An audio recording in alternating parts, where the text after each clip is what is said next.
I'm Margaret Berger. I practice psychotherapy at the Juniper Center, and I'm doing everything on teletherapy, and my bio is on the junipercenter.com if you want to read more about me.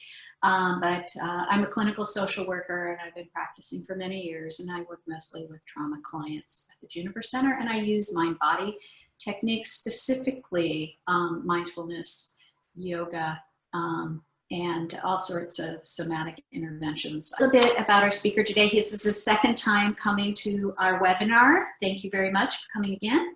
And you have Yen Zamling. Is an ordained Buddhist monk. He has over 20 years of experience studying and practicing and teaching Buddhist meditation. Currently, he is the resident meditation teacher at the Kadampa Meditation Center. And you can learn more about the Kadampa Center by going to meditatechicago.org. We will take most of the questions at the end of the meditation. So we'll leave a good amount of time, maybe like 20, 25 minutes, to answer your questions if there's a good amount in there. Otherwise, if appropriate, we'll interrupt and we'll ask the questions if they're applicable to the situation at hand. And if you'd like to say anything else, I will turn it over to you, Yen Zamling, and it's your turn to go. Well, thank you very much, and good morning, everyone. Thank you for the introduction, Margaret. Very kind. So I'm really thrilled to have been invited to speak with all of you as mental health professionals or those interested in helping yourself and helping others in the realm of mental health. And I wanted to just first say that this session today is specifically for you. I know sometimes as those of us who are in the caring fields, it's easy to listen to a talk like this or others with a point of view of this would be really good for this particular client, or this would be really good for this member of my family, or this would be good for somebody else that I can think about. But what I would encourage you to do is listen for yourself, listen for your own self-improvement, for your own edification, for your own benefit. The reason why I say that is because part of being a therapist and is improving ourselves as a person so we can be of greater benefit to others, of course. So I just wanted to say that as some way of introducing what we're doing together, that this is really for you, what I'm sharing with you comes from the Buddhist tradition, obviously. And so a lot of people ask me, is Buddhism a religion? Is it a way of life? Is it a philosophy? And I think the answer depends upon who you ask. So for me, it's my religion and spiritual path. For others, it may be a philosophy. But I think when you distill whatever way in which you describe Buddhism, specifically we're talking about modern Buddhism or Kadampa Buddhism, which is what I've been practicing or trying to practice for a number of years. All of it is understood to be a very scientific method to understand ourself, our own mind, also other people, and the world at large. So I want to emphasize at the beginning that Buddhist psychology can be really understood in a very scientific way. And what I mean by that, just as we understand the scientific method in our culture, in our modern society, what I mean is that please feel very welcome to test, to question, to criticize, but in all of that, to really keep an open mind to see what from my talk today might be of some benefit to you for your own improvement and so on. So today's theme is from chaos to calm. And what I'm hoping to share with you today, or what I'm planning to share, is some really practical tools that you can use yourself, both with respect to meditation, but also mindfulness strategies that you can incorporate from today. And so in terms of our structure today, I thought we could spend a few minutes practicing some breathing meditation, which we teach to all of our students here at the beginning of every single class. It is a preliminary to deeper levels of meditation. Breathing meditation has been done for thousands of years and across many different traditions or schools of meditation, but is a method we can say to make our mind peaceful and calm. So my teacher is named Geshe Kelsang Gyatso Rinpoche, and he's pictured, I think you can probably see him above my head. And so he, after completing his monastic training in Tibet, he engaged in about 20 years of deep meditation retreat in the foothills of the Himalayas.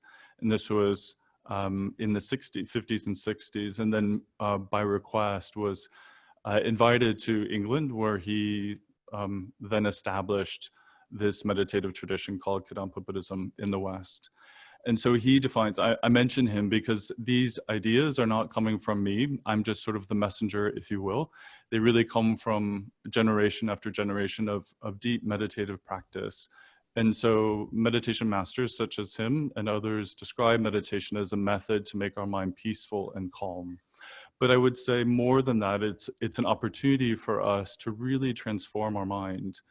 So breathing meditation gives us a taste of that. So we'll start there with a few minutes of breathing meditation. And then I'll talk about the various objectives that hopefully you saw in the description for today. We'll talk about the nature of consciousness, their different levels, the Buddhist paradigm for understanding where our maladaptive states of mind come from, and more importantly, how to begin to reduce and eventually eliminate them altogether. We'll introduce some meditative techniques, such as breathing meditation and others, as well as some discussion about how we can help others who may be interested in meditation. Okay, let's go ahead and start with a few minutes of breathing meditation, really with the intention to calm and relax ourselves so that we can become more centered and present. But also I would say we can add to that an intention that wishes to help the people that we know in our life, professionally and personally. Okay, so in terms of your posture, I'm assuming most of you are probably sitting in a chair like me. We can traditionally, we place our right hand resting in the left, so you can try that if you like, with your thumbs lightly touching. You can close your eyes gently or keep them partially open, whatever you prefer. We'll spend just about five or 7 minutes really relaxing our body and mind by doing just one thing, which is focusing on the feeling or sensation of our breath. So as we begin, let's first ensure that your body feels comfortable and relaxed.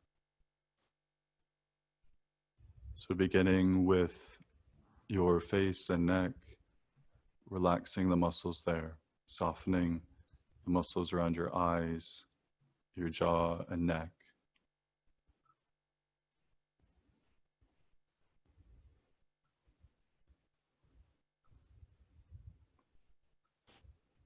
Let all of the muscles of your face and neck relax.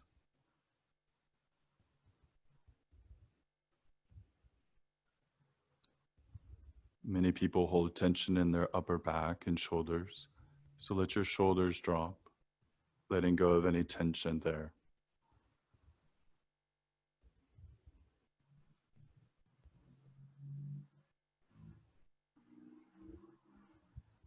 As you breathe gently and naturally through your nose, allow your chest to become open, expansive, and relaxed.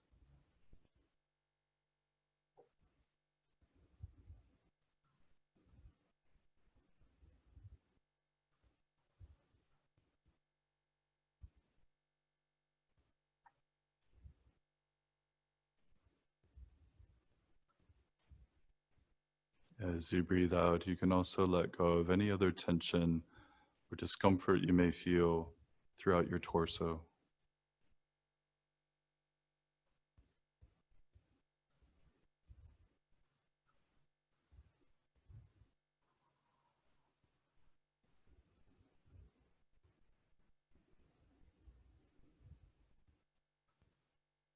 And finally, you can let go of any tension or discomfort in your arms and legs to the tips of your fingers and toes.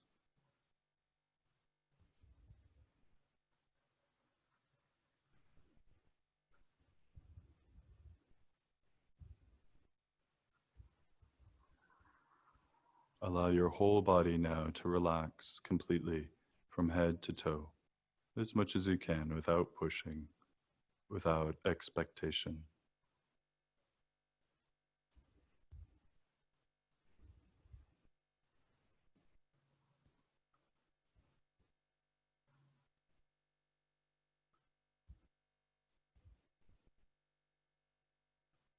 So normally our mind is very busy, scattered, distracted.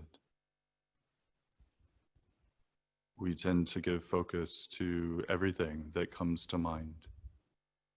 And so our mind feels very tense, disturbed. In order to let go of, in order to make our mind more peaceful and calm, we give attention to just one thing, which is the feeling or sensation of your breath. So as you breathe in and out through your nostrils, begin to notice the tactile sensation of the air as it passes in and out through your nostrils.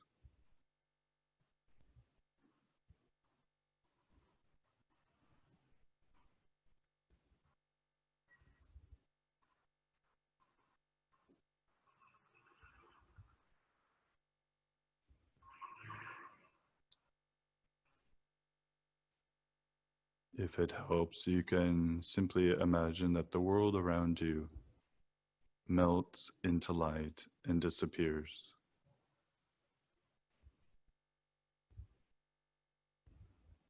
And the only thing that exists is the sensation of your breathing.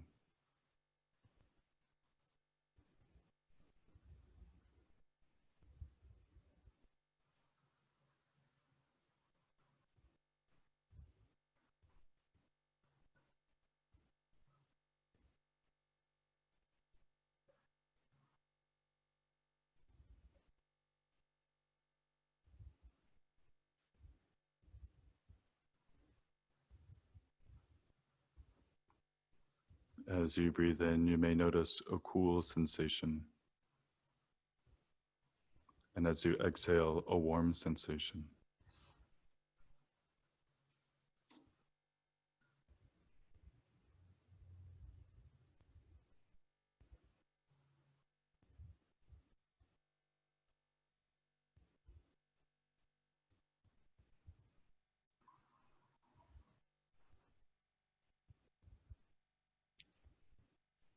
Try to hold your attention or focus gently, moment by moment, on the sensation of your breathing.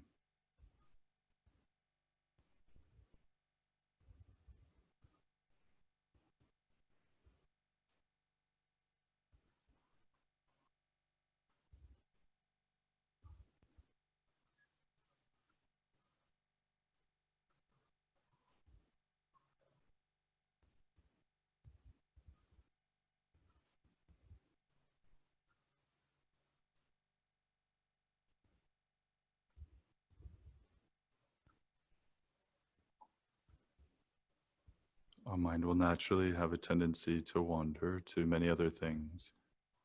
When we notice our mind has wandered away from the meditation, we simply bring our attention back and refocus gently, moment by moment, on the sensation of your breathing.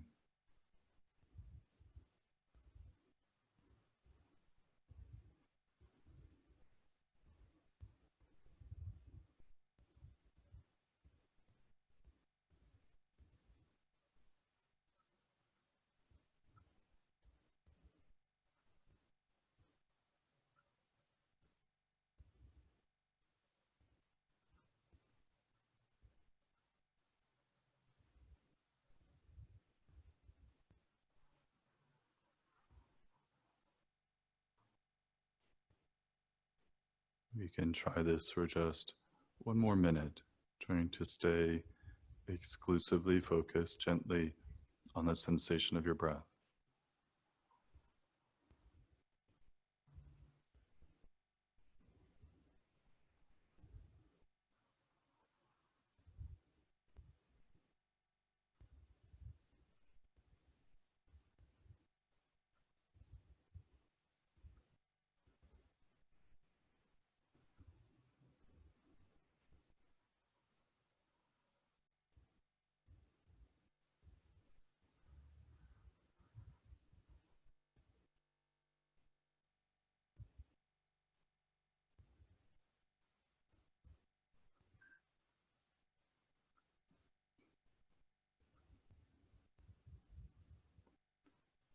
So now, having spent a few minutes focusing on our breath as best we could, please notice any good feeling, peaceful feeling coming from within.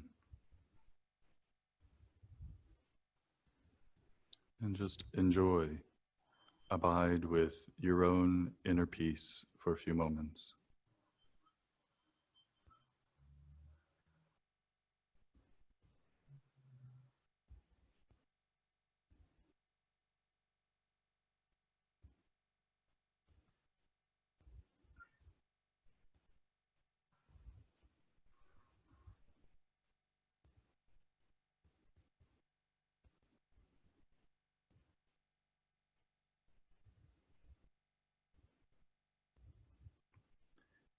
And now, as you feel ready, as you feel comfortable, we can conclude our meditation. And you can open your eyes when they naturally wish to open. Thank you.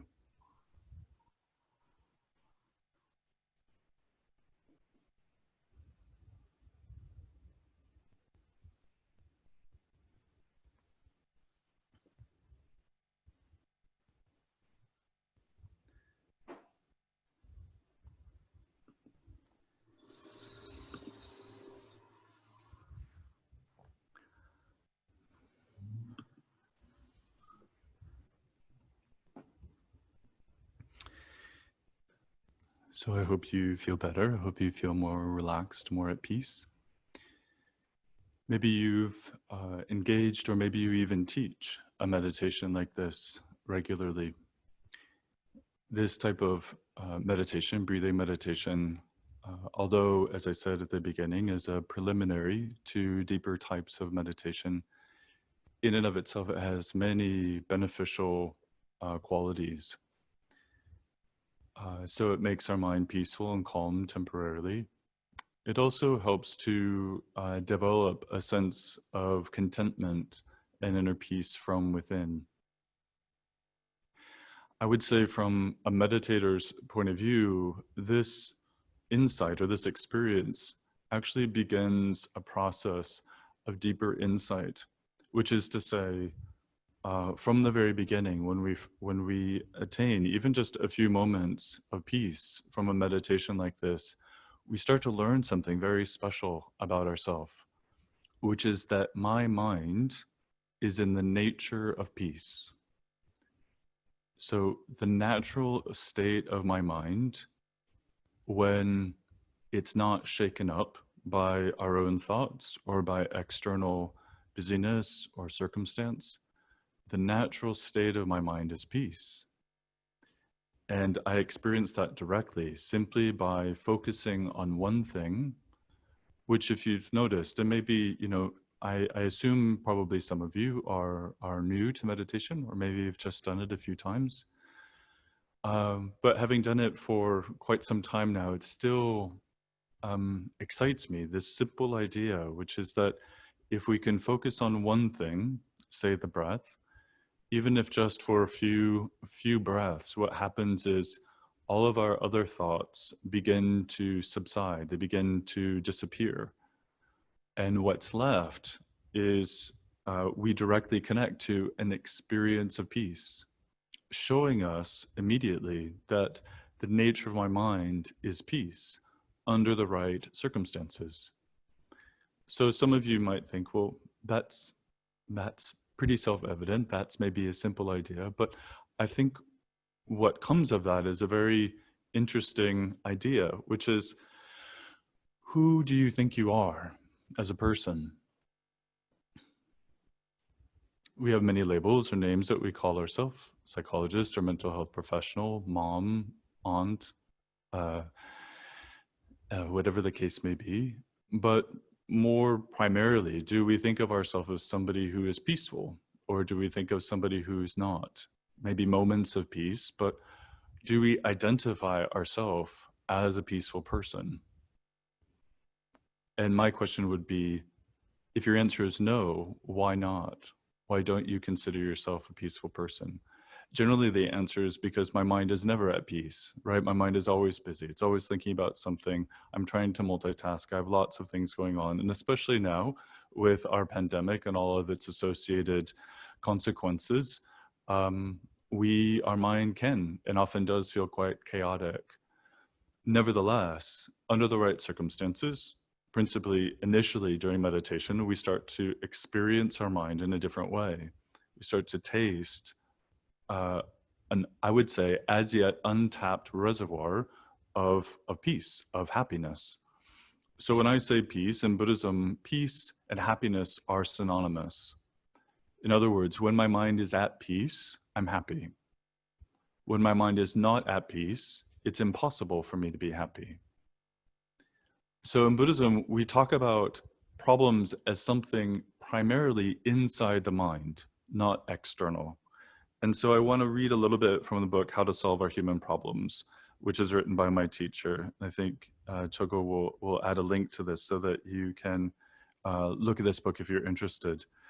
So in the very introduction of this book, How to Solve Our Human Problems, Venerable Geshe writes, when things go wrong in our life and we encounter difficult situations, we tend to regard the situation itself as our problem.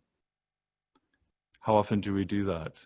Whether that's with a client, with a parent, with a child, with other situations with bad news that we read about, we tend to regard the situation itself as our problem. But he goes on to say, but in reality, whatever problems we experience come from the side of the mind. If we were to respond to difficult situations with a positive or peaceful mind, they would not be problems for us. Indeed, we may even come to regard them as challenges or opportunities for growth and development. I love this sentence. He says, problems arise only if we respond to difficulties with a negative state of mind. But we need to check, so we look at the sort of the thought process or the train of thought that this Buddhist master is trying to take us to. It's understanding that actually, normally, what he's saying in all this is normally we tend to view external problems as our problem. And as a consequence, we become stressed, worried, our mind fills with worry, disappointment, discouragement, and so on. But in all honesty, the problem for us arises only when our mind becomes negative. So the hurt we feel, the anger we feel, and so on, that's the problem. From a spiritual point of view, that's the problem. And I'm sure all of you already know this. But he says problems arise only if we respond to difficulties with a negative state of mind. Therefore, if we want to be free from problems, we must transform our mind. So this is the meditator's intention, coming from this wisdom that my mind has within it the potential for peace, not just for a few moments, but if we follow methods, strategic methods that lead us step by step, we can lengthen that experience of peace. We can make it more profound, more long-lasting, eventually an indelible part of our mind. But only if we understand that the nature of my problems and the nature of my happiness are both coming from within my mind. That view changes everything. If we were thinking that there are certain things that necessarily must make us stressed, must make us unhappy, must ruin our life, then there will be situations that we will never be able to keep our mind positive. And up till this point, that seems reasonable because we identify our problems almost always as external. Whereas from a meditator's point of view, our main problem, our main human problem are our negative states of mind. We call these delusions in Buddhism. Delusions are states of mind that distort or exaggerate our understanding, our reality, whether that's of ourselves or other people. And it gives rise to anger, feelings of hurt and disappointment, but also addictive states of mind, like we call that attachment or desirous attachment. So these two, anger and attachment, and all their cousins, we can say, are all coming from a distorted way that we view ourselves and others. we call these delusions. Principally, we have a main delusion called self-grasping ignorance. Self-grasping ignorance. And so self-grasping ignorance views ourself in a very limited, stuck way. So this is our primary delusion, our primary misconception. It's a misapprehension or misconception that identifies ourself incorrectly. So I'm going to pause there. I'm going to come back to this idea of self-cherishing, of self-grasping later on. But I just wanted to give you a little bit of framework to start to understand. So far, we've learned a couple of things. The first is that happiness is mental peace. Eventually, we can develop and sustain an experience of peace and happiness, profound happiness, that gives rise to what we call liberation or nirvana, happiness or freedom from mental and physical pain that lasts forever. It has no end. From there, if we wish, we can attain enlightenment, which is the wish or the ability to help others accomplish their own liberation from suffering and problems. So these high spiritual attainments or accomplishments have been realized for generations, for thousands of years. So even though it may be new to us here in the West, this is, I like to say, this is a well-worn path that we have the opportunity to learn about and to follow if we wish. So happiness and peace are latent within my mind. And so for the purpose of today, we can start to identify ourselves as this person. So in terms of a practical method, we can start to ask ourselves questions. For instance, if we notice our mind is disturbed or out of sorts, we're feeling out of sorts, we need to pause. We need to literally stop, if we can, and start to ask ourselves, what am I identifying with right now? Right now, I'm identifying with a disturbed state of mind, whatever it happens to be. Instead, we need to shift our mind to a different view, a view that reminds us that at heart, I have this potential for peace, even though I'm not feeling it at the moment. Right? So even though we may not be able to experience that peace, we can start to identify ourselves as somebody who's capable of feeling peace instead. So this is something that we do through repetition. You know, we can't just do this once or twice or a few times. It needs to become a regular habit, a mental habit that we remind ourselves of continuously. So one thing that we can do, if you're somebody who's interested in engaging in meditation at a deeper level, we can practice breathing meditation regularly, ideally once a day, every day. Just like we brush our teeth or care for ourselves in different ways, we can understand meditation to be an invaluable tool that I need in order to keep some mental equilibrium and peace so that I can be my best self with others and help them in the way that they need to be helped. But when we engage in breathing meditation and our mind starts to calm down, we need to really enjoy that peace and identify its source as coming from within me. That is part of my mind. That is part of my mind. And in truth, it is a much larger part of our mind than our delusions. This is great. I think if we can remember this, that our peace, in essence, is far greater than the delusions or bad habits that we have in our own mind. And we can prove it to ourselves. Through practice of meditation, we can start to recognize, reduce, and finally remove our delusions altogether because they are not an intrinsic part of who we are as a person. Whereas peace is something that can never be destroyed. Our own mental peace, from a Buddhist perspective, a meditator's perspective, that latent capacity for peace is an enduring part of our mind at a deeper level. Okay.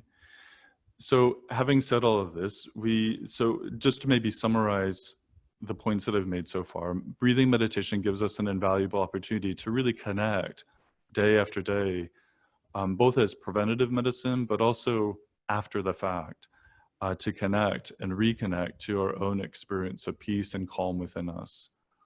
That then gives us the opportunity to eventually outweigh the mental narrative which we all have, which is that my mind is constantly chaotic. It is out of sorts and negative in whatever way we identify it.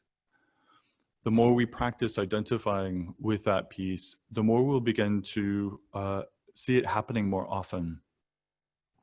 And then we will, excuse me, and then we will start to actually authentically think of ourselves, identify ourselves correctly as that type of person. But for as long as we continue to identify ourselves as our negative states of mind, that's who we will be. And we will reinforce that through our behavior and our actions. So this is a really, this framework is really the method by which we understand our spiritual practice as Buddhists, is that we need to identify our own capacity for peace, which also means our own capacity for love and compassion, for empathy, for wisdom, for patience, and grow those, understanding that from peace, it's actually quite easy to love others. From peace, it's actually quite possible to be patient, to make peace with difficult external circumstances. Whereas if we can recognize, identify our negative states of mind and not identify them as ourself, but as just a bad habit of mind, and if we can use wisdom methods, those can weaken. Just like we can overcome addiction, we can overcome many difficulties and maladaptive ways of living. So now I said I would talk about the nature of consciousness. So I know there's a lot of discussion around this in the mental health field, in psychology and psychiatry. For thousands of years, Buddhist practitioners have understood that the mind has the nature of clarity.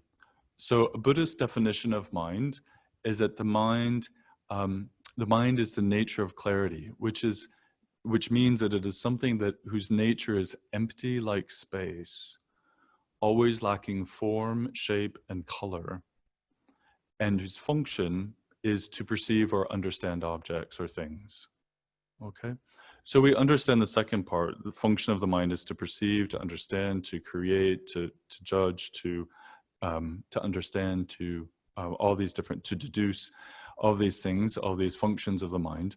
But what we're not, generally speaking, in our Western society is very familiar with an idea that our mind is non-physical. So the mind is by nature a non-physical entity, phenomena, that depends upon its own previous moments.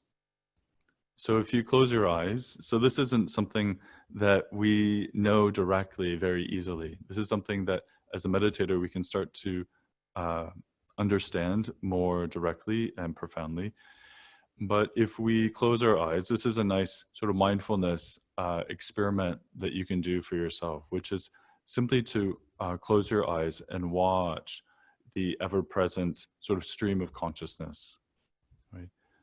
To observe our own thoughts, feelings, bodily sensations, sounds, and so on. And to see that one moment leads to the next, not necessarily logically. You know, we have many moments of mind, and if our mind is scattered, many of those thoughts or feelings will seem unrelated. But nevertheless, the moment of mind that we have now depends upon previous moments of mind. And so we call our mind or our consciousness a mental continuum, And this mental continuum, which we understand to be formless or non-physical, has a temporary connection with this physical body during this life. However, our consciousness itself, we would say, is an eternal phenomenon. It has no beginning and no end. So our mind itself, a formless continuum, its main cause is its previous moment, meaning it establishes itself moment by moment by moment. However, it has a relationship with the physical brain and all other parts of our body. So this dovetails nicely in many respects to our modern understanding of the brain and its physiology, but we don't we don't view our mind or consciousness as a physical thing, such as our brain or its processes. Those two are interdependent, of course, that's self-evident, but we never think that our mind is the brain itself. So this is an idea that we can start to understand through our own experience by spending time with our mind through direct observation. So the wonderful thing about Buddhist science is that it uses our own mind itself as the object of our questioning, of our observations, of the deductions we make, the theories we understand that we develop. So it's wonderful to start to think about the mind in this way as something whose nature is empty like space. And it has many levels. So the 3 levels of mind that we talk about in Buddhism are the gross level. So the gross level is synonymous with our waking mind. The second level is our subtle mind, which is synonymous with our dreaming mind. So these two we're really familiar with. We're familiar with our waking mind and our dreaming mind to some extent. But in Buddhism, we talk about a third level of mind called our very subtle mind. And the reason why I bring this up is because very few people have heard of the very subtle mind. And I think as psychologists, you would be fascinated to understand, to know how Buddha understands and Buddhist practitioners understand the deepest level of mind. So this comes from another book called How to Understand the Mind, also written by Geshe Kelsang Gyatso. This is a deep dive into Buddhist psychology. So for some of you who may be fascinated by Buddhist psychology, this is a wonderful book that will help clarify and deepen your appreciation and understanding of the mind at its deepest levels. So the very subtle mind is so called because it is extremely difficult to recognize. It is, without the very subtle mind, we would have no life because our gross and subtle minds cannot hold our life. Why is this? Because they are temporary. When each night when we fall asleep, our gross mind, our waking mind ceases, and all the objects in that world, including our family, our own home, even the bed we're sleeping in, disappears. And then we enter a dream world, right? With a dream mind, dream world, dream people, dream situations. But that too, we know is temporary. When we wake up from a dream, we wake up into our waking world, our dream world ceases. And this is something that we don't think much of or think much about, generally speaking, unless we're particularly interested in our dreams and dream interpretation and things like this. But the dream world we generally think of as something created by the mind, as something like fantasy, whereas the waking world is the true world, the real world. But both are temporary and both disappear when the mind ceases, when that particular level of mind ceases. This too has a particular, very profound implication, which is my world, whether waking world or dream world, depends on what? It depends upon my mind. From a dream mind, a dream world appears. And we live in that dream world and believe it to be completely real. So much so when we're having a nightmare, we believe whatever's happening to us is completely real. But when we wake up, we are so relieved, aren't we, to recognize, oh, that was just a nightmare. And yet, we have the belief that we're waking up into the real world. And yet, from a Buddhist perspective, the waking world and the sleep world are mere appearances to mind. They're mere appearances to mind and are no different from one another, other than each have a different level of mind associated with it. So why is this important? And how does this relate to our mind that may be quite chaotic, that might be quite out of control and deluded? The path to improving ourselves as a person comes from a deeper wisdom. If we want to transform our mind deeply, we need a profound wisdom that understands that there is no truly existent external world. that world that seems objectively out there, separate from me, in many cases feels unchangeable, feels out of my control. Actually, because it is related to my mind, we can say a reflection of my mind, then um, the Buddhist path to enlightenment, or the Buddhist path to peace, is recognizing that if I change my mind, my world and its appearances will also change. If I change my mind, my world, my circumstances will also change. Why? Because there's a relationship, an inextricable link, we can say, between our mind, our consciousness, and what it appears, what it projects, what it perceives, what it knows. This is easily demonstrated, isn't it? So if we are in a disagreement with a loved one, somebody that we would naturally love and cherish, you know, in those moments when we cherish them, when we love them, that how do they appear to us? They appear beautiful, maybe even radiant on a good day. But the moment that our mind is irritated with them, or let's just take that a few steps further, if we're really unhappy with them, what happens? How do they look to us? They look, maybe it's even difficult to look at them.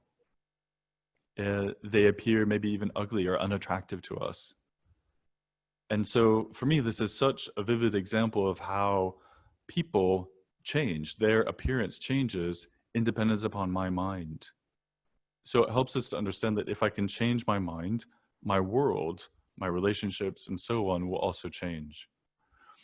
So I've been talking about the waking mind and the dreaming mind. The very subtle mind is not like our waking mind and our subtle mind. Its nature is profound peace. We can also say that its nature is profound bliss, and it perceives reality as it is. And so this deep level of mind is really, we can say, the truest level of who we are as a person. And we experience this every night while dreaming and during the death process. We have a direct experience of these levels of mind. So why am I sharing this with you? Because, well, one, not to, maybe to feed a little bit of intellectual curiosity, but more importantly, we can start to identify ourselves as our very subtle mind, this potential for profound bliss, peace, and wisdom, which is latent within our mind, which we can tap into and develop to its fullest state through meditation. So I've talked about our delusions and our peace as being our happiness. I briefly talked about these different levels of mind and that our mind is by nature non-physical. I want to take a little bit of time taking a little bit of a deeper exploration into the nature of our delusions themselves. As I said at the beginning, our delusions themselves are, we understand, are bad mental habits, and they have causes. So there's a cause and effect relationship between our anger and its causes. We can only be an angry person because we have anger within us. But we have the ability to overcome it if we understand where that anger truly comes from. So I want to introduce three sort of main components, which are the causes of any delusion. And they are the seed, what we call the seed. Actually, I want to start with the object, sorry. We have the object, the seed, and what we call inappropriate attention. So we have the object, the seed, and inappropriate attention. So what does the object mean? The object has to do with any external or internal thing. So in the case of being in a disagreement with a partner or child or somebody else, normally we think our anger is coming from that person. We're angry because of what they said or did, or what they didn't say, or what they didn't do, right? So normally we think people and situations have the power to make me feel upset. You know, that's a normal view. If we ask ourselves, if we ask other people, what makes you upset? Generally speaking, it's circumstances, it's things outside of us. And so this is what is meant by the object, are various situations in our life that that we think cause us to feel a certain way. However, in the same book, How to Solve Our Human Problems, I think it's page 43, Venerable Geshe writes, circumstances or other people have no power to make us feel bad. The most they can do is trigger the potentials for painful feelings that already exist within our own mind. So circumstances or other people have no power, which is to say, in and of themselves, people or situations have no power to make us feel bad. But the most they can do, they can play a part in that, of course. The most they can do is trigger the potentials for something that's already within us, which we call the seed or karma. So we have the potential for anger, that's in our heart, that's in our mind. And so circumstances or people can trigger that. They can cause that to rise to the surface of our mind. And then finally, our own anger itself mainly comes from identifying or focusing on faults that we perceive in others or the world at large. So if we were talking about a loved one, when we are angry with them, it's mainly because they've said or done something that's triggered some discomfort or mental pain for us. But then we start to identify parts of them, of their behavior, their background, who they are as a person. We identify and exaggerate some quality of them. Don't we do this all the time? When we're frustrated with somebody, we identify and we exaggerate, we focus upon and then exaggerate that fault that we perceive in others. So inappropriate attention is a powerful fuel, adds powerful fuel to all of our delusions. In fact, it is inappropriate attention itself that determines whether or not we develop a delusion or not. And so for beginners in our classes, this is a place where I often focus, is to say, in our daily life, practically as a mindfulness activity, if we notice our mind is at peace, we enjoy that and recognize that peace as who we are as a person. That's a latent part of myself. And we grow that through what we call appropriate attention. By focusing on that peace, it will grow. On the other hand, when our mind is disturbed, we need to stop and ask ourselves, what is the object that I'm focusing on? What is it triggering within me? What negative feeling, painful feeling is it triggering in me? That's the seed. It's ripening as some experience. This potential is ripening as some experience of mental pain or suffering. But we add fuel to that initial flame through our inappropriate attention. So the more we focus on that fault in that person, the larger that anger will become. And more difficult it will be to move our mind ahead to something more constructive. So in order to remove our delusions, we need to first recognize them. And as simple as that may sound, it's not always so easy to do. Why? Because life is really busy, right? We're so externally focused, it's really easy to get caught up in the busyness of daily life without really checking. We're not really checking in on our mind to see, what is my mind thinking? What is it doing? How is it responding? So there's a basic level of training the mind practice. We need to develop some alertness that can recognize what is the nature of my mental environment right now. And if the nature of that mental environment is peace, we enjoy that. If it's relaxed, comfortable, not tense, we enjoy and appreciate that. And then we identify ourselves. We think, that's me. That's me. Whereas if our mind is disturbed, if we notice through our own observation that our mind is disturbed, unpeaceful, we then can break it down. We can ask ourselves, what is the object that's triggering that? That's usually pretty easy because that's what we mostly focus on, isn't it? Whereas what's more difficult and a little bit more subtle is this internal mind. This potential. We can think it's triggering some seed, some potential within me to react in this particular way, but it's then fueled by my paying attention to it. And so the idea here is that if we can recognize it in its early stages, as it's small, we can start to shift our mind in a more appropriate way. So this is actually quite an important technique to try to do for oneself, and then we can teach this to other people. So this view that my main problem is not them, They are not my main problem. This headline that I'm reading in the newspaper is not the main problem for me. My main problem is my mind, or more specifically, the delusion in my mind, the uncomfortable feeling. If we have a method to remove that uncomfortable feeling, then I don't have a problem.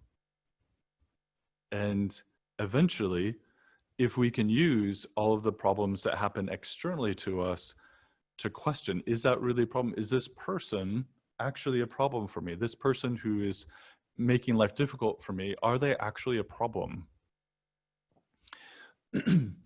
Within a Buddhist framework, we start to understand actually that person is an object of my cherishing. I try to cherish this person because without them, I can't actually train my mind to be more peaceful, to be patient. You know, it's easy to be patient if everyone is fulfilling our wishes, if everyone is going along and praising us and treating us well. It is really only when people start to give us a hard time that we can authentically train our mind.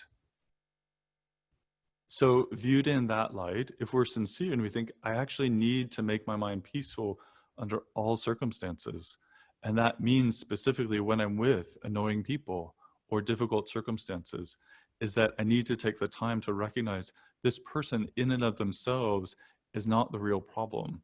Yes, they're provoking a painful reaction within me, but if I recognize that they're giving me an opportunity to change my mind at a deeper level, to love them more authentically, more unconditionally, then they stop being a problem for us. And we can actually authentically cherish them. We think, thank you for making my life difficult. You know? So this is a training. I know maybe for some of you, your mind is going to an extreme. Your mind is thinking of the worst possible, the person in our society who creates the most problems. And you're thinking, well, what about them? Well, I'm thinking, let's start with your pet who gives you some challenge from time to time, or somebody in your life who gives you some small problem. Start there first. And that's what I always recommend, is really try to start small and grow from there. But eventually, yes, we will begin to see everyone as an object of our cherishing, that every situation, if we value our inner development, all difficult circumstances can be transformed. Why? Because we recognize their value as an opportunity to change my mind for the better. It's not easy to do. It's not always easy to do, but it is a realistic view to take. Otherwise, we put ourselves in a situation which believes that there are only certain circumstances under which I can be happy or peaceful or calm, and other circumstances that are impossible to do that. So then we live in a fairly vulnerable, precarious situation emotionally. We're pretty vulnerable to changing conditions in our day-to-day life. So then if we can recognize that the object itself, the person or the situation itself, is not the main problem, actually I can use it to my advantage spiritually, then the main issue is learning how to recognize the unpeaceful, unsettled, chaotic feeling first, and then quickly move it to something more positive. If we can recognize it early through being attentive, then we can shift our mind to a more beneficial direction. And if we had 3 or more hours, we could go into the various ways in which we can do that. So most of Buddha's teachings are talking about what do we do next. So I'm sorry, this is a bit of a cliffhanger because we don't have time to talk about all the different methods, but one that I can give you is that piece from breathing meditation. So this is an easy one to do at the beginning, is to think, okay, when my mind is unsettled, I can remember or recall through mindfulness. In Buddhism, by the way, in our particular tradition of Buddhism, by the way, mindfulness is the ability of our mind to remember something that we're already familiar with. So to be mindful isn't simply to be aware of what's happening in the moment. That's part of it, I think we could say. But a deeper level of mindfulness is actually being able to remember something, or to stay, to keep remembering it, not to forget it, in other words. We're remembering something that we have some previous experience of. So this is where breathing meditation really comes into play. If we are experiencing that mental peace, even just for a few moments each and every day through breathing meditation, then we're developing a habit of connecting to that peace, but we're also making it much easier to return to that, to remember what does that peace actually feel like when we need it most. So if we can do that, if we can establish a method whereby maybe it's driving, maybe for you driving is frustrating because of a variety of reasons. And so if each time you notice, you notice yourself getting frustrated with whatever's happening while you're driving, then at the next stoplight or the next time the traffic slows down, we try to recall our experience of peace from meditation that we did a few minutes ago or recently. So it's that mindfulness from previous experience that we then can join with that chaotic moment to then move our mind and then try to dwell within that experience of peace. Even if it's just for a few moments, what we're doing is we're stopping the inappropriate attention on the chaotic traffic that's happening. And the thing about it is, if we can ask ourselves, what happens to thoughts if we stop thinking them? They disappear, don't they? If we don't give any energy to them, they will disappear. So this is one strategy that we can use. When we feel our mind getting revved up, uncomfortable, then we need to quickly shift it to something positive, generally speaking, something coming from within our own mind, like love, like patience, like mental peace.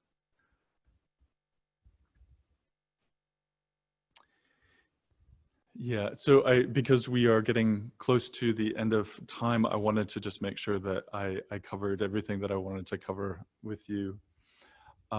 Finally, I said, so the meditation that we're going to do in a few minutes is called Clarity of Mind Meditation. Clarity of Mind Meditation.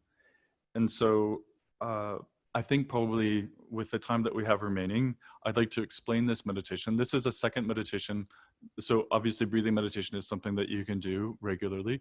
This meditation called Clarity of Mind Meditation is actually on this CD called Meditations for a Clear Mind. I know probably none of us have CDs anymore, but you can download this from our website, tarpa.us. And on it are three different meditations that are similar to the one we're doing today on clarity of mind. And so clarity of mind helps us to identify our consciousness correctly and to abide in this clarity or peace or spaciousness of our own mind. On page 42, I find this meditation especially helpful for myself, but also I found it especially helpful for even new meditators because it helps us to distinguish our own mind as something whose nature is peace from our delusions and negative trains of thought, which are by nature disturbed, exaggerated, distorted, and out of touch with reality.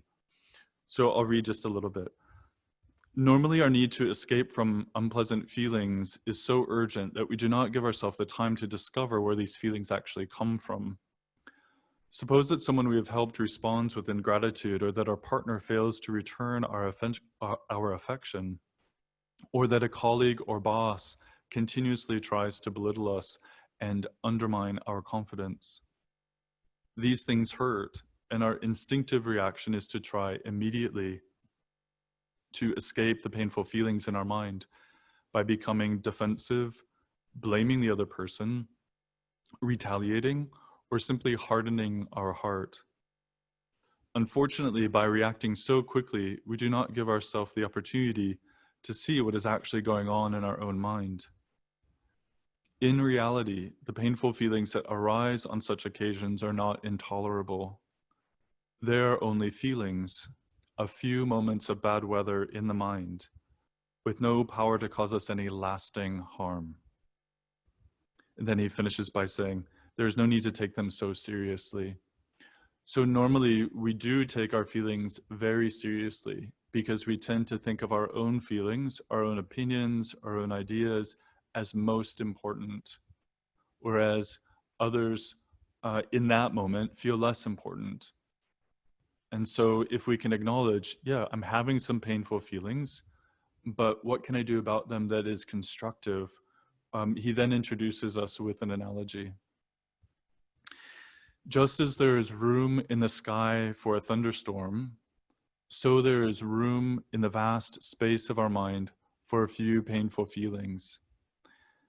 And just as a storm has no power to destroy the sky, so unpleasant feelings have no power to destroy our mind. So I'll read that one more time. For me, this is both poetic and so profound. Just as there is room in the sky for a thunderstorm, so there is room in the vast space of our mind for a few painful feelings. And just as a storm has no power to destroy the sky, so unpleasant feelings have no power to destroy our mind. And so for me, we're going to meditate on this analogy, principally by first imagining.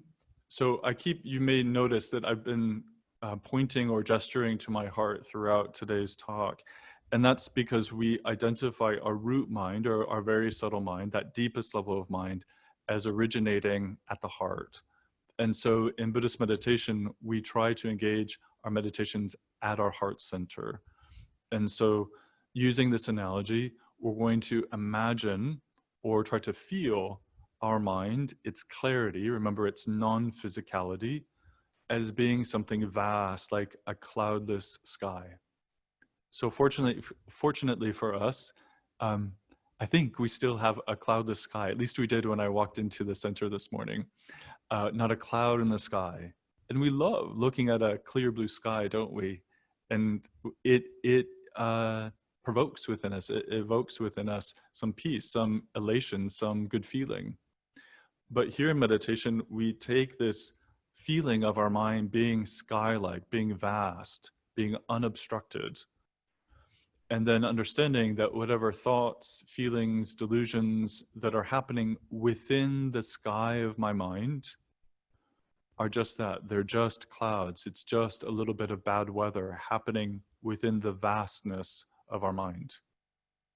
And so in developing this experience of my mind being vast, clear, and pure, like a cloudless sky, we will have some relative framework to offset what normally happens, which is that we believe or feel our negativity to fill the sky of our mind and actually be our mind as an all-encompassing experience. Whereas even if we're having that experience of my mind is really negative, it's really down, it's really dark, at least we can hold a view. Even if we can't establish any feeling of peace, at a minimum, we can start to establish a recognition, which is that my mind is by nature pure. It's vast, it's clear. And within that, what's happening is a storm. There's a storm brewing right now in my mind. But who we are as a person depends upon what am I identifying with. Am I identifying myself as the storm, as those cloudy, painful feelings, which, as we've learned, are temporary, right? They're going to come and go, like last night's dream. Whereas if we identify ourselves as the sky, the clouds can still be there, the storm can still be in there, but we've identified ourselves more validly, more correctly, more wisely as a person whose nature is peace, and temporarily we're experiencing this profound storm perhaps.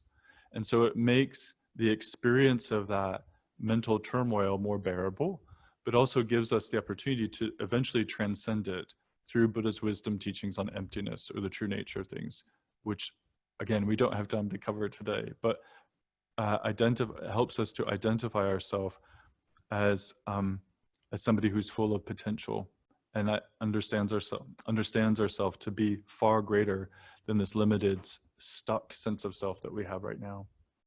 Okay, so with the last about 10 minutes, what I'd like to do is lead us in this final meditation on the clarity of mind, and then at about quarter till, we'll open the floor to questions. Okay, so let's go ahead and start our final meditation.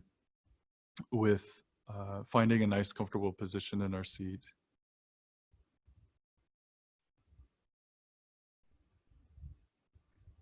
You can rest your right hand resting in the left if you wish.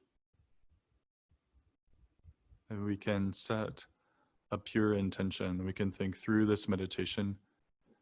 May I cultivate within myself great inner peace and wisdom. And through this, may I be able to help others do the same.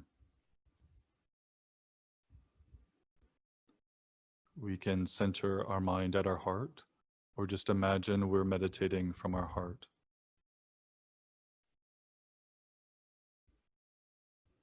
Take a few breaths, breathing in and out through your nose to relax your body and mind.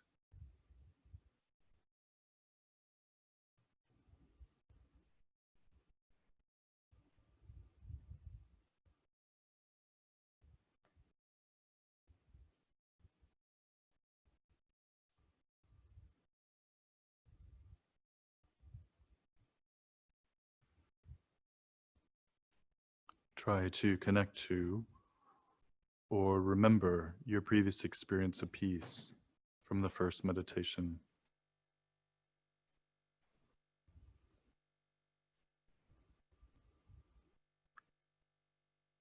Whatever busy thoughts may be swirling in our mind, we can remember or recall that we have this root mind, very subtle mind, whose nature is profound peace, profound bliss or pleasure, and relates to reality correctly.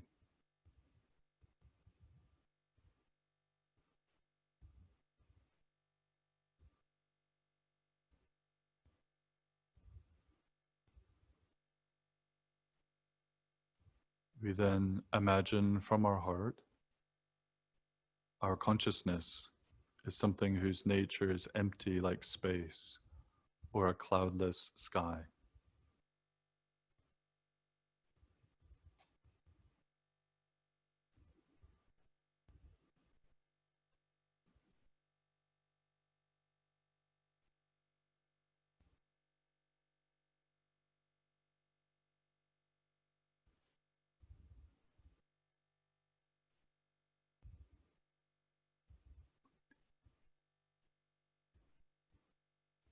Please be gentle and relaxed.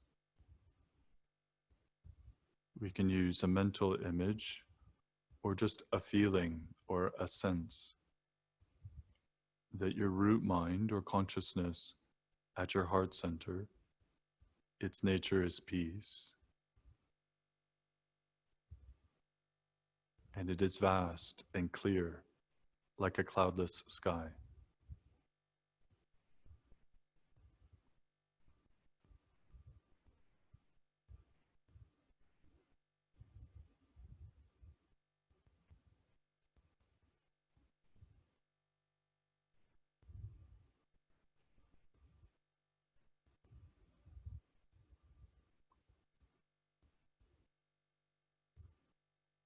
It's very common for many thoughts and feelings, distractions to run through our mind throughout meditation. But we don't need to follow those thoughts or distractions. Instead, we can shift our attention back to the sky-like quality of your mind.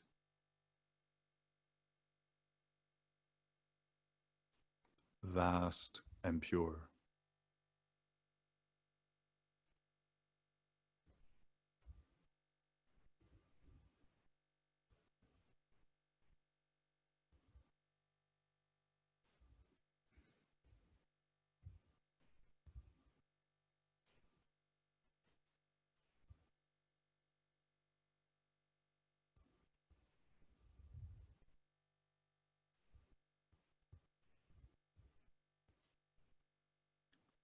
Just abide with this peace, with this vast clarity of mind.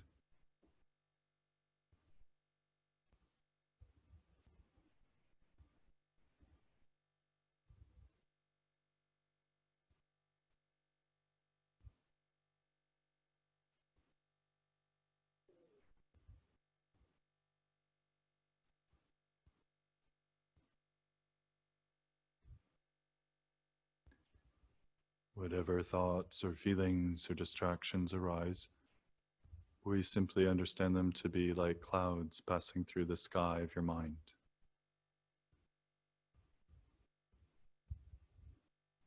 And then we shift our attention back to the sky-like quality of your mind and abide and remain there moment by moment.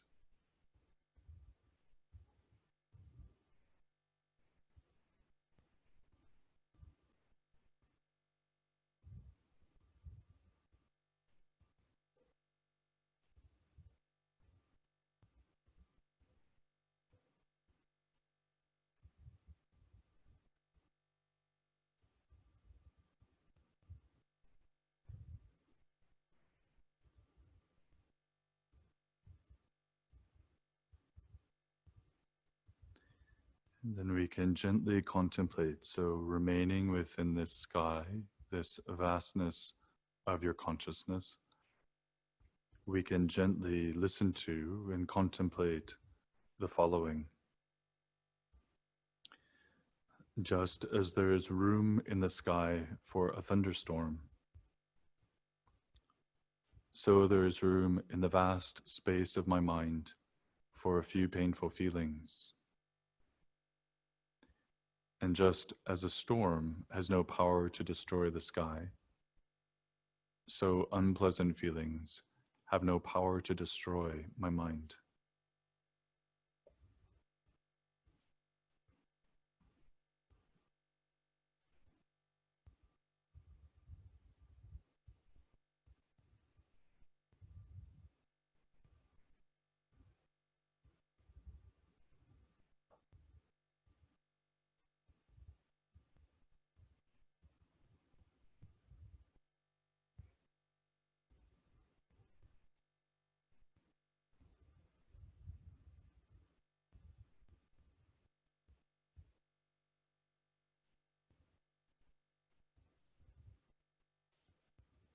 And now, gently, we can conclude our meditation very gently.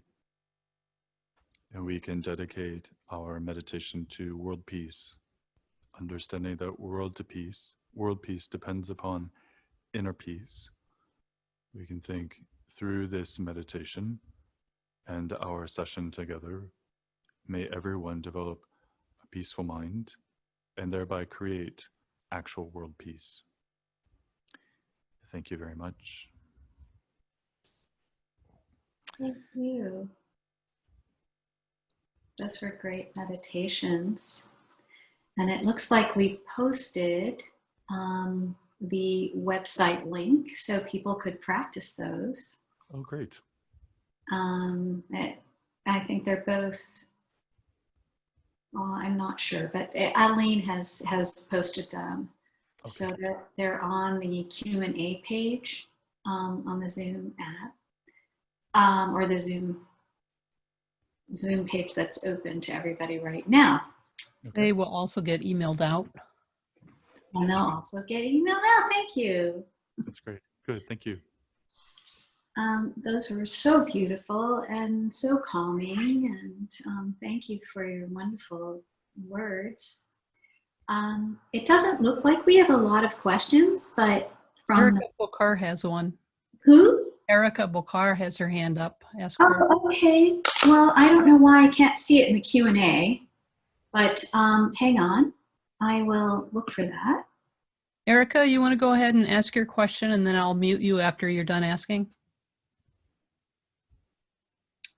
I actually raised my hand by mistake, but I just, since I got to say something, I really would like to thank you for this wonderful presentation. It gave me a lot to think about. Lots of these things are things that I practice and I do my best to help people with, but it always helps me to see it explained and seen from a very different perspective. So I thank you for that. You're very welcome. Thank you. And I have a question, it's sort of like a leading question, but I remember it took me a really long time to start to see the connection between a meditation practice that you do daily, and you quiet your mind, to how it actually creates more ability to be self-observing of your reactions. And so I was just wondering, because people get stymied in their meditation all the time, and they quit easily because of that, and they don't realize that maybe that's just part of the process.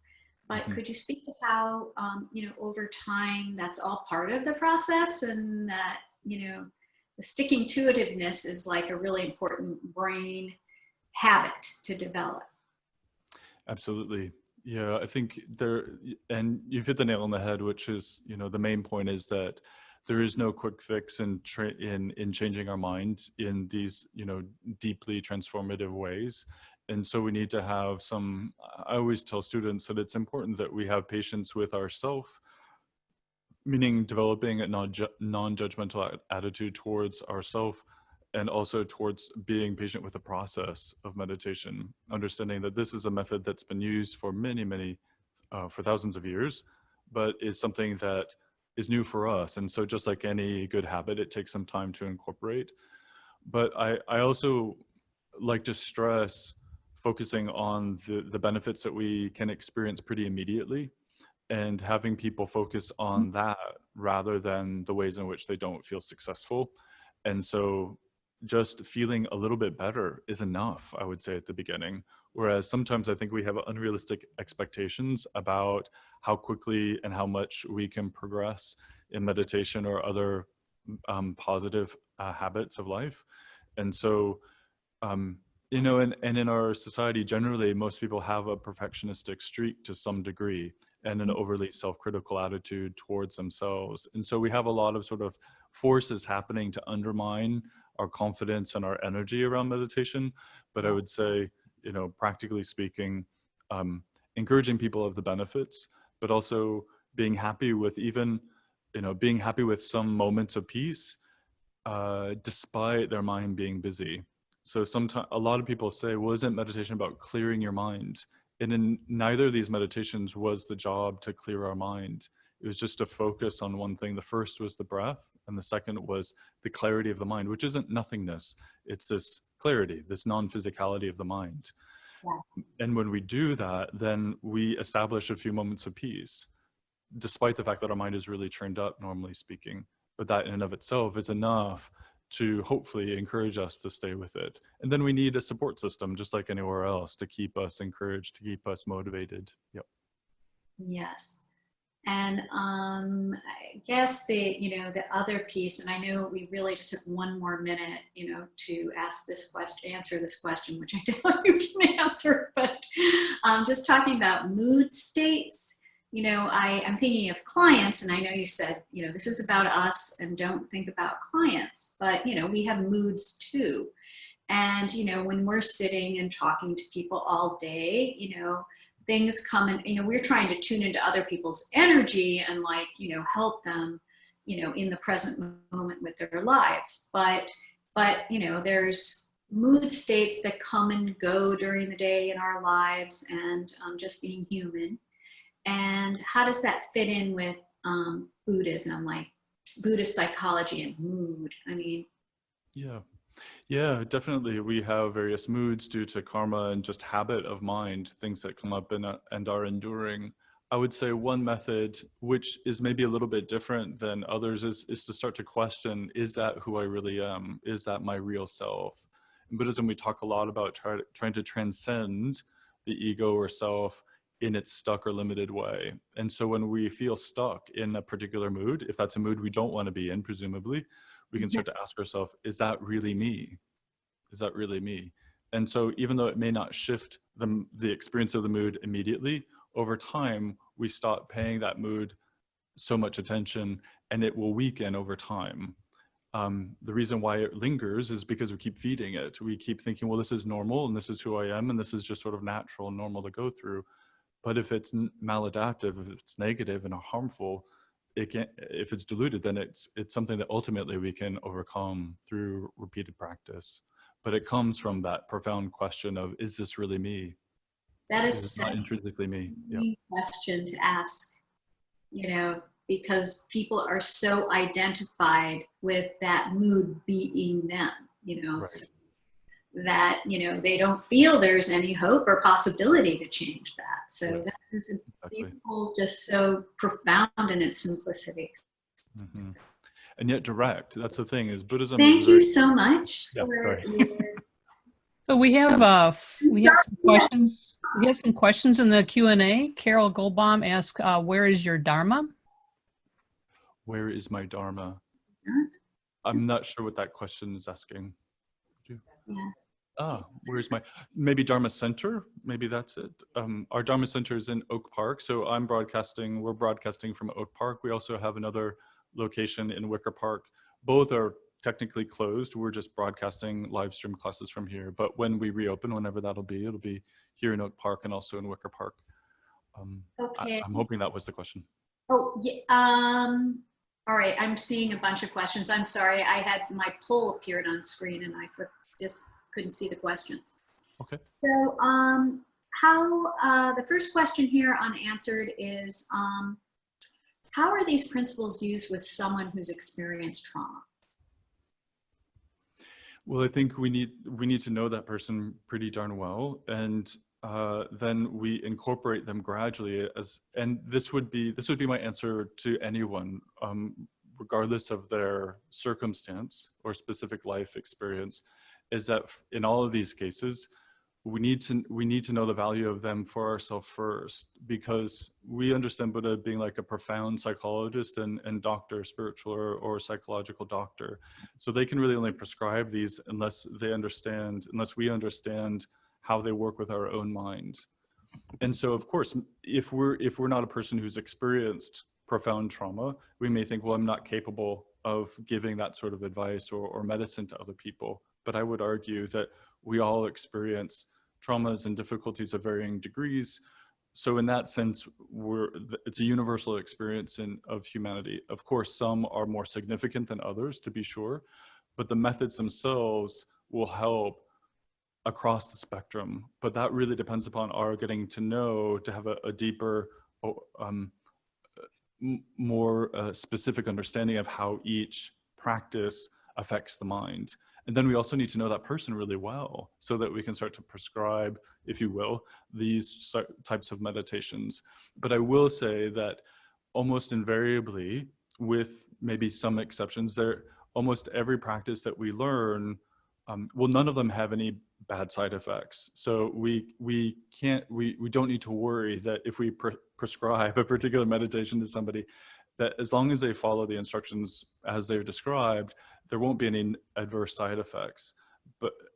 But I would say the power of being able to do that well comes from our own practice. So I don't have a blanket answer to that question. Mm-hmm. It would be the answer that I would give to everyone, is that we need to know them first and we need to know that other person really well. Yeah. Right. And trauma treatment is so highly individualized. Right.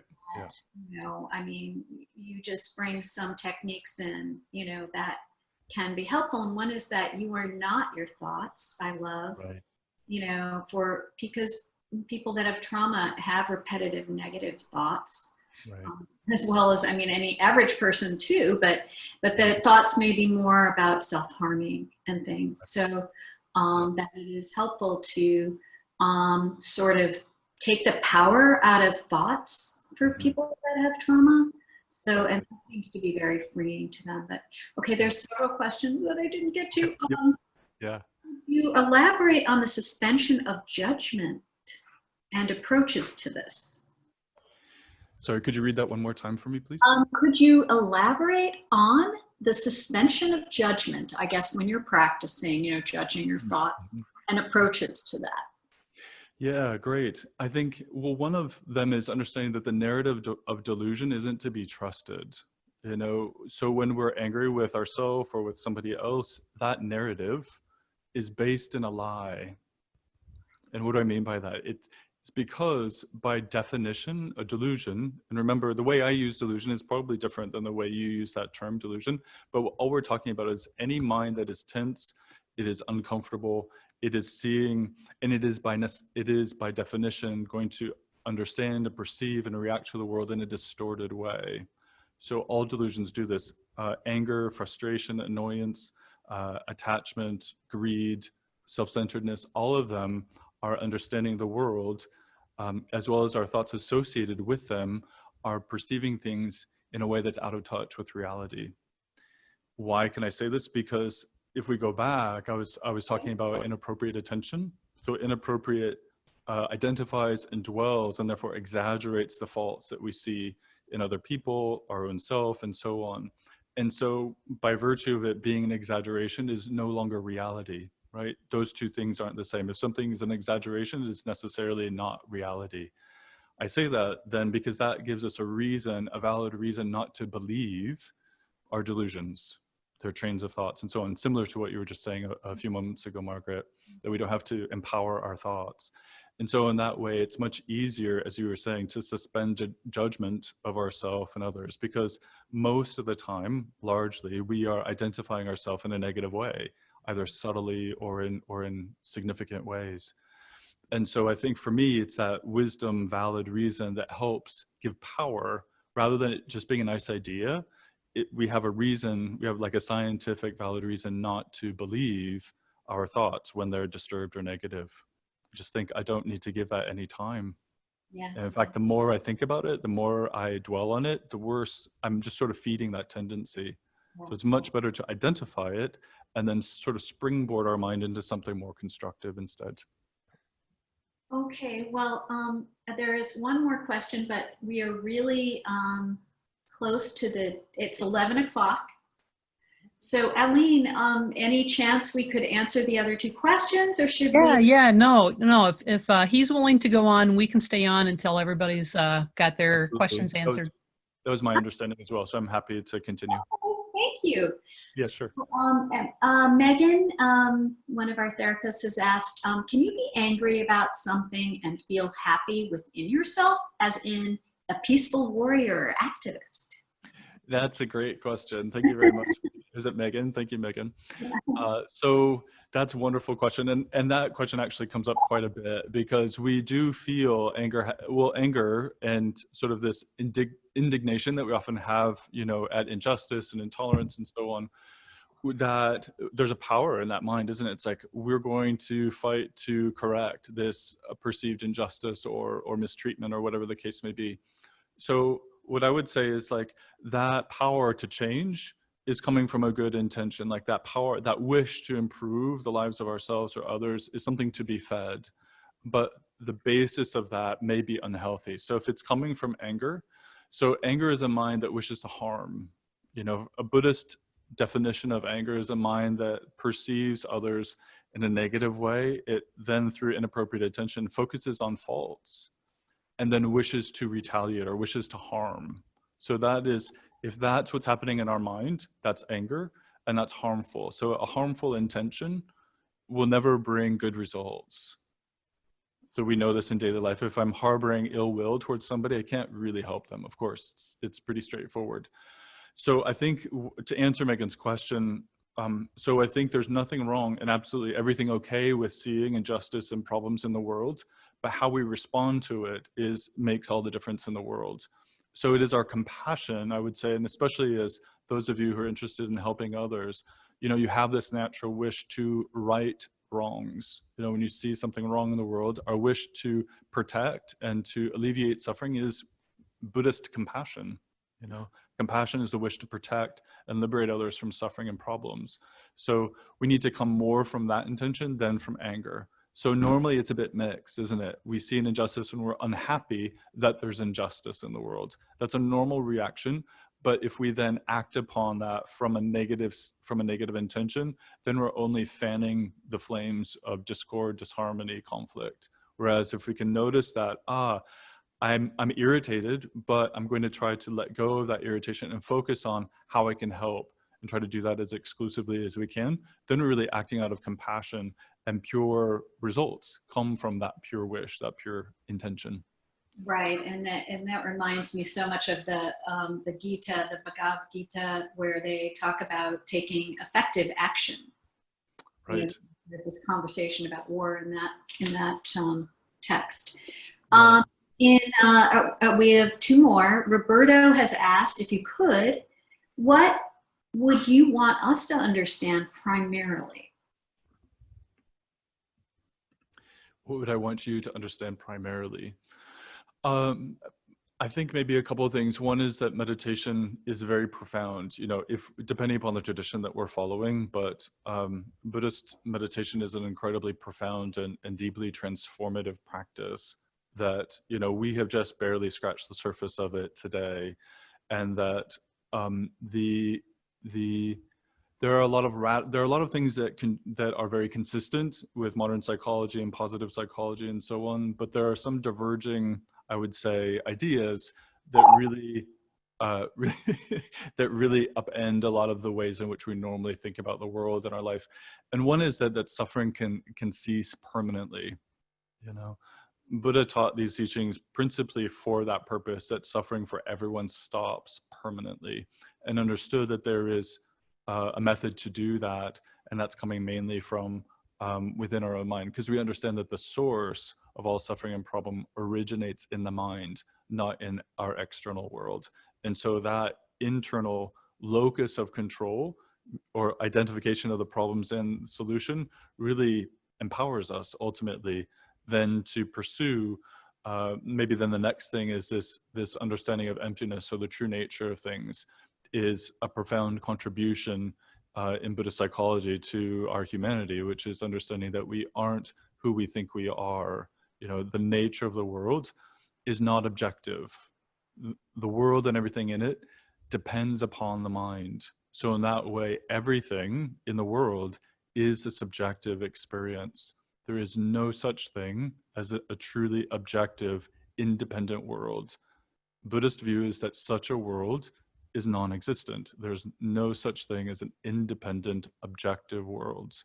And I know if maybe I'm opening Pandora's box by saying that, but it is an important differing view than even modern science has of our reality. And so from that point of view, I think there's a lot that can be developed within the mind if we take as our basis the nature of ourself is what we create through our own subjective identification and development, which transcends a lot of the material ways of understanding our world.